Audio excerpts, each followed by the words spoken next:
새해가 밝았지만 예년과 달리 어딘가 모르게 이 살얼음판 위를 걷고 있는 기분이죠.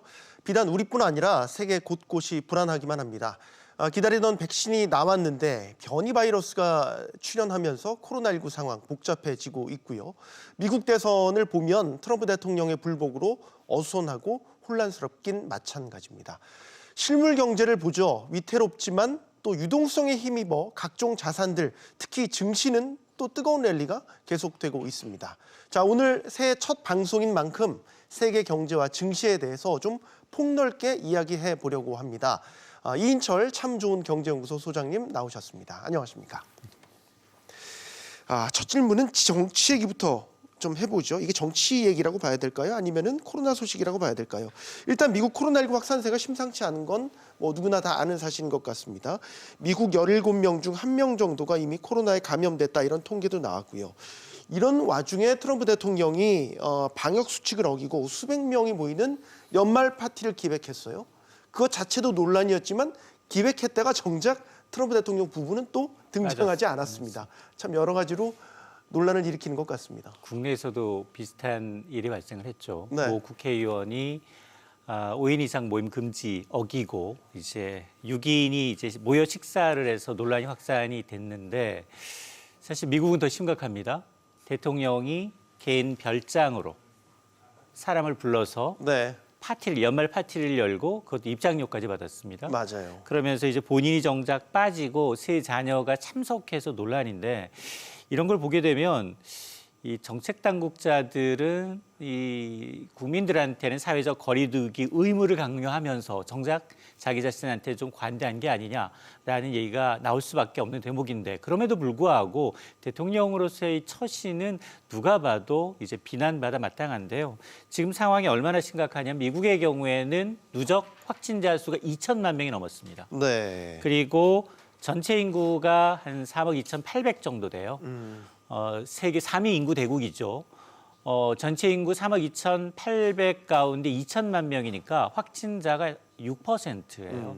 그러니까 전체 국민 17명 가운데 1명 정도가 감염이 됐고 사망자가 무려 35만여 명이 넘어섰습니다. 매우 엄중한 시기라고 봐야겠죠. 그렇습니다. 하루에 사망자 수가 연말 3,700여 명을 기록을 하면서 신기록을 작성을 하고 있는데 코로나19가 지난해 그리고 이 중국에서 2019년 12월 우한에서 발생한 이후에 지금 지난해 통계를 보게 되면 210여 개국 누적 확진자가 8,256만 명입니다.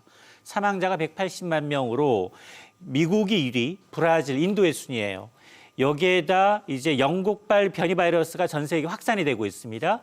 지금 33개 국가에서 발생이 되고 있고 아마 확인되지 않은 사례를 포함하면 더 많을 수도 있다라는 얘기가 나오고 있어요. 네. 이러자 지금 미국뿐 아니라 아일랜드, 영국, 유럽 주요 국가들 한 40여 개 이상 국가에서 영국에서 오는 지금 입국 금지를 지금 시켜놓고 있는 상황입니다. 자, 이러니까 새해 맞이 풍경이 바뀌었어요. 사실 새해가 되면 유럽에서는 각종 이제 신년 새해 행사 맞이를 계속 하고 되고 또 불꽃놀이라는 것도 꽤 있습니다. 그러나 이제 대부분 비대면으로 TV 생중계를 통해서 간접적으로 지금 체험을 하고 있는데 네. 그런 와중에 대통령이 지금 플로리다에 있는 개인 리조트에 1,100달러에 달하는 입장료를 받고 1,000달러, 그러니까 한 110만 원 가량의 입장료를 받고 네. 500여 명을 초대했다는 겁니다. 자, 이렇게 되니까 지금 아무리 레임덕이라고는 하지만 그러나 이제 국민들의 시선과 전 세계인의 시선은 따가울 수밖에 없습니다. 우리의 상식으로는 과연 이런 행사 자체를 기획하는 것 자체가 가능했을까라는 생각이 들 정도로 참 대담하다라는 생각을 지울 수 없을 것 같아요. 맞습니다. 트럼프 대통령 여러 비판 속에서도 여전히 대선 불복 행보를 이어가고 있지 않습니까? 그럼에도 불구하고 앞서 말씀해 주셨지만 레임덕 현상도 동시에 나타나고 있단 말이죠. 트럼프 대통령의 9번째 법안 거부권 새해 첫날 무효화가 됐습니다. 그렇습니다. 네. 그동안 대통령의 거부권을 이제 무효화시키기는 굉장히 어려워요. 미국은 절차상 네. 하원과 상원의 상원을 통과해야 되는데 지금은 아직까지는 공화당이 상원 다수석을 차지하고 있습니다. 네. 그러다 보니까 하원에서 당연히 이제 이 의결권이 부결되는 거는 뭐 당연하다라고 하더라도 상원이라 그러면 여당 자신의 어떤 당적임에도 불구하고 공화당조차 트럼프 대통령한테 등을 돌렸다라는 얘기인데요. 지금 그 대통령 거부권 행사가 상하원 재의결로 무력화된 것은 미국 역사상 처음입니다. 지금 그 상원 100명 의원 가운데 네. 지금 찬성 81대 반대 13. 압도적으로 이제 이 찬성 거부권을 무력화하는 게 많았는데 이 법안이 어떤 법안이냐? 국방 수권 법안이라고 해서 총 7,400억 달러.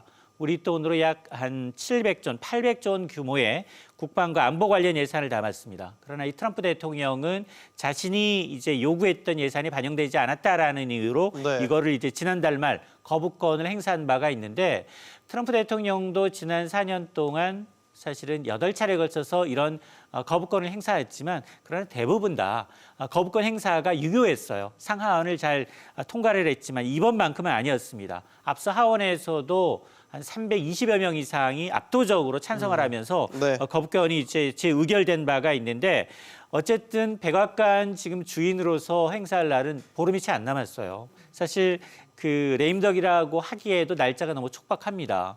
그리고 앞서서 1차 미국의 재난지원금은 국민 1인당 1,200달러였거든요. 그리고 트럼프 대통령은 이거 2차로 줄 때는 2,000달러는 줘야 한다. 네. 라고 얘기했지만 이게 깎였어요.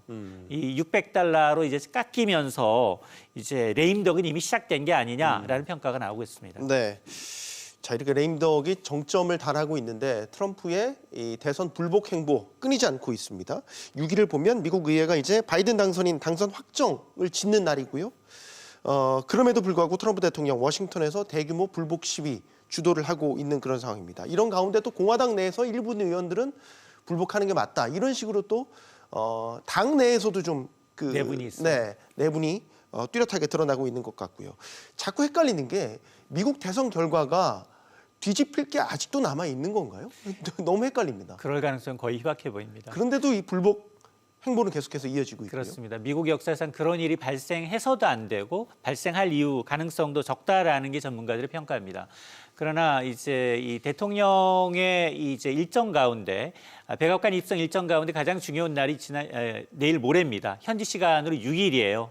뭐 요식행위이긴 합니다만 상하원 합동회의에서 바이든 당선인의 대선 승리 확정짓는 날입니다. 네. 이날 상원회의에서 선거인단 투표함을 공식적으로 개봉하고요. 투표를 집계합니다. 그리고 인증한 뒤에 미국의 46대 대통령을 확정짓는 날이거든요. 이런 이후에 1월 20일 공식적으로 취임하면서 임기가 시작이 되는데 트럼프 대통령 입장에서는 부정선거라는 프레임으로 바이든 당선인을 무효할 수 있는 사실상 마지막 기회가 아니겠느냐라고 네. 본인이 느끼고 있는 것 같습니다. 그래서 앞서 이제 트럼프 대통령 지지자들도 6일에는 워싱턴 DC 앞에서 대규모 집회를 예고한 바가 있는데 이 점을 노리고 트럼프 대통령이 SNS, 트위터를 통해서 워싱턴 DC에서 1월 6일 오전 11시 시간까지 꼭 집어서 오전 11시에 대규모 항의 시위가 열릴 것이다. 장소 관련 정보가 나중에 나올 텐데 도둑질을 이제 멈춰라라는 글을 올린 겁니다. 도둑질을 멈춰라. 그렇습니다. 아주 직설적으로 표현했군요. 그러면서 대량의 증거가 이날 나올 것이고 우리가 크게 이겼다라는 걸 벌떡 트윗을 통해서 올렸다라는 겁니다. 근데 트럼프 대통령 이런 행적은 지난해 11월부터 계속 이어졌던 겁니다. 네. 계속해서 부정선거를 주장하면서 각 주에 소송을 제기했지만 대부분 이제 번번이 패소하거나 기각이 됐죠. 네. 자, 그러다 보니까 이미 공화당 내부에서도 이런 이제 불복 운동에 대해선 부정적 기류가 감지가 되고 있습니다. 물론 이제 극렬 지지자들의 경우에는 부정선거를 여전히 주장을 하고 있지만 일부에서는 이제 좀 승소하고 백악관 좀 순차적으로 좀 자연스럽게 이제 비워주자라는 얘기가 나오고 있는데 그럼에도 불구하고 트럼프 대통령이 마지막까지 이런 좀 자신을 둘러싼 각종 이제 어떤 부정선거 프레임으로 자신의 요구를 주장하는 건 뭐 나중에 차기 대선, 차기 이제 4년 이후를 또 내다보는 꼴인 거 아니냐. 그렇기 위해서 지지자들을 결집시키려는 의도가 있는 게 아니냐라는 분석도 나오고 있습니다. 오바마 대통령이 정권을 넘겨줄 때 우리 당은 다르지만 우리는 결국 원팀이다라고 얘기했던 것과 아주 뚜렷하게 대비되는 게 기억이 나는군요. 트럼프 대통령이 마지막까지 대통령 권한을 행사하겠다라는 의지를 곳곳에서 드러내고 있습니다. 중국의 3대 통신사가 미국의 행정명령으로 인해서 뉴욕 증시에서 퇴출되는 일이 벌어졌습니다. 이건 또 우리가 어떻게 봐야 되겠습니까? 맞습니다. 트럼프 대통령이 마지막까지 놓지 않고 있는 게 인사권, 그리고 중국 때리기예요. 그동안은 화웨이였다면 지금 화웨이에 이어서 중국의 다른 통신사들도 타겟이 되고 있습니다. 중국의 3대 통신사라고 하면 지금 차이나 모바일, 차이나 유니콤, 그리고 차이나 텔레콤 세 개를 의미합니다. 네. 주요 통신사가 미국 현지 시간으로 오는 7일부터 순차적으로 NISE, 뉴욕 증권거래에서 순차적으로 퇴출될 것이다라는 겁니다. 그 이유를 들여다봤더니 트럼프 대통령의 행정명령에 따른 조치인데 주식 거래가 중단되는 이 세 개 회사 가운데 이 차이나 모바일의 경우에는 IMF 당시 1997년 중국 기업 가운데 맨 처음으로 뉴욕 증시에 상장된 상징성 있는 기업이에요. 네. 그런데 이제 지난해 11월이었습니다. 트럼프 행정부가 중국 군과 연계된 기업에 대해서는 미국인의 투자를 금지하는 이 행정명령을 내린 데 따른 후속 조치입니다. 네. 미국 국방부는 콕 집어서 이들 세 개 기업은 중국군과 연계된 기업 명단에 올랐는데, 즉 미국의 이 한마디로 보안이 중요한 통신 기관 산업이 미국인 자본과 투자가 이제 돼 있는데 이걸 모두 금지시키겠다. 미국의 주요 통신 이 기술들이 중국군한테 넘어갈 수 있다라는 표면적인 이유를 달고 있지만, 그러나 5G 통신 장비 면에서는 중국이 미국을 앞서고 있습니다. 그러나 6세대 이상 앞으로의 이제 선진 통신 기술만큼은 중국에 밀리지 않겠다라는 의도로 분석이 됩니다. 네. 자, 중국이 반발하고 있기 때문에 미중 간 또 이 갈등이 어떤 식으로 표출될지 지켜봐야 될 것 같습니다. 뉴욕 증시 전망해 볼까요? 지금 미국 월가 전문가들은 대체적으로는 올해도 여전히 증시 상승 전망하고 있는 그런 분위기인 것 같습니다. 어떻게 보십니까? 맞습니다. 나스닥이 44% 올랐어요. 우리 코스피가 30% 오른 것도 많이 올랐는데 나스닥이 12,800선이에요. 2010년도에 2,000이었어요. 그러니까 정확하게 10년 만에 6배가 오른 겁니다. 대단하군요. 그렇습니다. 물론 네. 호재는 있습니다. 바이든 행정부에 대한 이 경기 부양책, 그리고 이제 백신이 개발되면 이제 하반기 들어선 경비가 이제 기저 요가를 감안하게 되면 경기가 회복하지 않겠느냐. 미국도 한 3% 내외의 성장률이 얘기가 되고 있고, 여기다 저금리가 계속해서 맞물리고 있는데, 그러다 보니까 미국 경기 회복과 기업 실적에 대한 이 기대감이 선반영이 되고 있습니다. 그러면서 올해까지도 이런 상승세가 이어질 것이다라는 건데, 특히나 이제 바이든 행정부에 주력하고 있는 정책들이 있어요. 친환경, 네. 인프라, 바이오 의학과 관련한 업종의 강세가 예상이 되고 있는데, 여기에다 달러화가 최근에 계속해서 약세입니다. 미국 행정부가 또 4차 경기부양책으로 이제 1조 달러에 가까운 1,000조 원에 가까운 이제 경기부양책을 통과시키면서 네. 달러화는 계속해서 약세가 국면이 이어지고 있는데, 이렇게 되면 미국 기업들의 해외에서의 가격 경쟁력이 더 높아지고요. 미국의 다국적 기업들의 경우에는 이 해외 수입을 달러로 전환할 때도 유리합니다. 자, 그래서 이 뱅크 오브 아메리카의 경우에는 달러 가치가 10% 떨어질 때마다 네. 오히려 S&P 500 지수 기업에 속한 대형주 위주의 기업들의 경우에는 수익이 약 3% 증가할 것으로 추산하고 있거든요. 이런 것들은 분명히 미국 증시 호재가 될 수 있습니다. 그러나 일부에서는 1990년대 닷컴 버블 이후 가장 심각한 버블이 형성이 되고 있다는 겁니다. 실물 지표와 그리고 이제 자산 가치가 이제 괴리 현상이 전 세계 글로벌적으로 지금 확산이 되고 있는 상황인데, 이제 코로나를 계기로 우리가 얘기하고 있는 게 K자형 회복이에요. 자산을 갖고 계신 분들, 뭐 주요 기업들의 경우에는 약간의 회복세를 누릴 수 있겠지만, 네. 그렇지 못한 양극화가 더 심화되고 있는 부분이 분명히 나타나고 있습니다. 이로 인한 불평등이 경제의 전반으로 이제 확산이 된다면 또 다른 위기를 초래할 수도 있다라는 주장도 나오고 있습니다. 지금 뭐 올해 경제를 짚는 데 있어서 여러 변수들이 있지만 가장 큰 변수는 역시 코로나 변수가 아닐까 싶습니다. 마지막 질문 드릴게요. 짧게 답변 부탁드립니다. 뭐 증시도 그렇고요. 우리 실물 자산도 그렇고요. 실물 경제도 그렇고요. 올해 세계 경제 어떻게 전망하십니까? 일단 저는 기저효과를 감안하게 되면 분명히 이제 플러스 성장 가능하다라고 보는데요.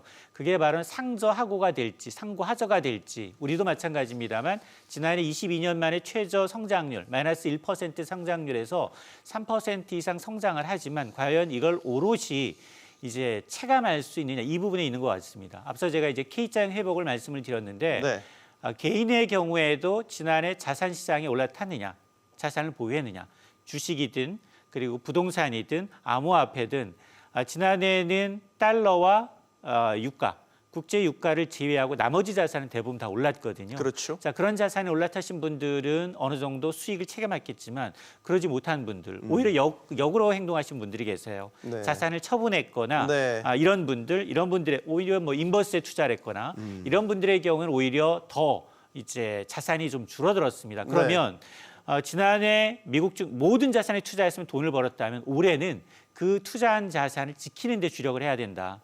기대치를 좀 눈높이를 낮추고 리스크 관리를 해야 된다. 그리고 대부분이 이제 백신이 어느 정도 이제 지난해 말부터 선진국에서 이제 투약이 되고 있기 때문에 이 백신에 따른 기대감이 좀 커지고 있는 것도 사실이지만 이 영국발 변이 바이러스가 또 3차, 4차 이상 재확산되지 말라는 법이 없기 때문에 이것도 좀 지켜볼 필요가 있어 보이고요.